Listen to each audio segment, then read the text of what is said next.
আপনি কি এমন একজন মানুষ যে নিজের পকেটে টাকা না থাকা সত্ত্বেও পরিবারের বিলাসিতার জন্য অথবা আত্মীয়কে ধার দেওয়ার জন্য দেশে টাকা পাঠান? আপনি কি অসুস্থ শরীর নিয়ে ছুটি নিছেন, কিন্তু বস কল দিয়ে বলছে কাল কাজে আসুন, আপনি না বলতে পারলেন না? দেশের ছোট ভাই আইফোন চেয়েছে, আপনার সামর্থ্য নেই কিন্তু তাকে না বলতে পারছেন না? তাহলে আজকের ভিডিওটি আপনার জন্য। আমরা প্রবাসীরা আসলে একটা অদ্ভুত রোগে ভুগছি। সেই রোগটার নাম হলো না বলতে না পারা। আমরা সবাইকে খুশি করতে গিয়ে দিন শেষে নিজের জীবনটাকে নরক বানিয়ে ফেলছি। জেমস ক্লিয়ার বলছেন, যখন আপনি কাউকে হ্যাঁ বলছেন তখন আসলে আপনি আপনার নিজেকে না বলছেন। আজ আমি আপনাদের বলবো কেন প্রত্যেক প্রবাসীর না বলতে শেখা উচিত। একটা উদাহরণ দেই। ধরুন আপনার খালা বা কোনো আত্মীয় ফোন দিয়ে বলল, বাবা খুব বিপদে আছি, 1 লক্ষ টাকা লাগবে। আপনি জানেন আপনার অ্যাকাউন্টে টাকা নেই, কিন্তু আপনি না বলতে পারলেন না। কেন? কারণ আপনি ভাবলেন না বললে ওরা কি মনে করবে। মানুষ বলবে বিদেশে থাকে, অথচ বিপদে হেল্প করছে না। আপনি কি করলেন? অন্য একজনের কাছ থেকে ধার করে সেই টাকাটা পাঠিয়ে দিলেন। এরপর শুরু হলো আপনার আসল টেনশন। রাতে আপনার ঘুম নেই, আপনি অসুস্থ কিন্তু ছুটি নিতে পারছেন না, কারণ ঋণ শোধ করতে হবে। অথচ যার জন্য আপনি এই কষ্ট করলেন সে কিন্তু আপনার এই ত্যাগের খবরও রাখে না। খোঁজ নিয়ে দেখুন, উল্টো সে ভাবতেছে আপনি বিদেশে অনেক টাকা সেভিংস করে ফেলছেন।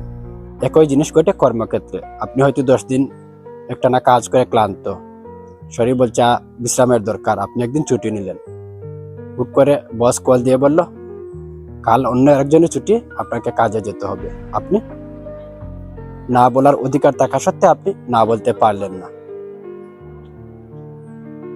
আপনি আমতা আমতা করে বললেন, আচ্ছা বস আমি আসবো। কেন? কারণ আপনার মনে ভয়, না বললে যদি চাকরি চলে যায়। মনে রাখবেন, আপনি যদি নিজের শরীরের কদর না করেন, মালিক কোনোদিন আপনার কদর করবে না। অতিরিক্ত খাটুনি দিয়ে আপনি হয়তো কয়েকশো ইউরো বেশি ইনকাম করতে পারেন, কিন্তু সেই টাকা পরে ডাক্তারে দিয়ে আসতে হবে। আমি নিজেও আগে একদম না বলতে পারতাম না। কেউ কিছু চাইলেই ম্যানেজ করে দেওয়ার জন্য উঠে পড়ে লাগতাম। কিন্তু সম্প্রতি আমি বুঝতে পারছি একজন মানুষের দ্বারা সবাইকে খুশি রাখা সম্ভব না। 5 বছর হেল্প করার পর যদি আপনি 2 মাস হেল্প না করেন, সাথে সাথে আপনি তাদের কাছে বিলেন হয়ে যাবেন। এখন আমি নাকে না বলতে পারি, আর এটা শিখতে আমাকে হেল্প করেছে 2টি বই, অ্যাটমিক হ্যাবিটস এবং না বলতে শিখুন। এই 2টি বইয়ে বলা হয়েছে ছোট ছোট অভ্যাস পরিবর্তন করে আপনি না বলা শিখতে পারবেন। যেমন আপনার ছুটির দিন বাইরে যেতে ইচ্ছে করছে না, বন্ধু কল দিয়ে বলছে দেখা করবি না, এখানে স্পষ্টভাবে বলেন আমার বাইরে যেতে ইচ্ছে করছে না, আমি আজ যাব না।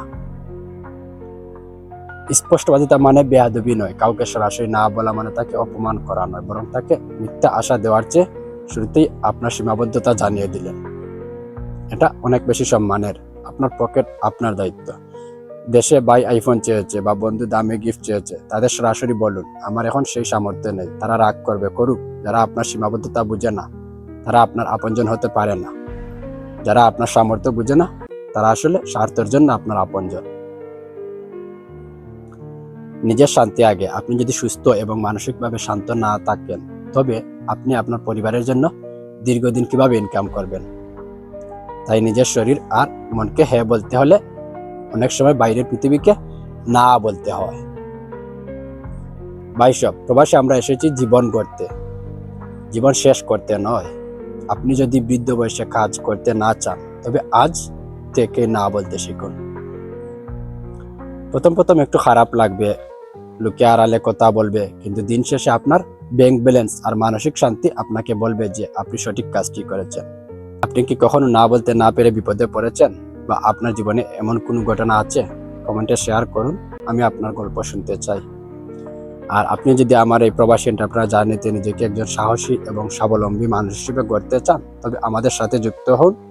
দেখা হবে পরের ভিডিওতে। আল্লাহ হাফিজ।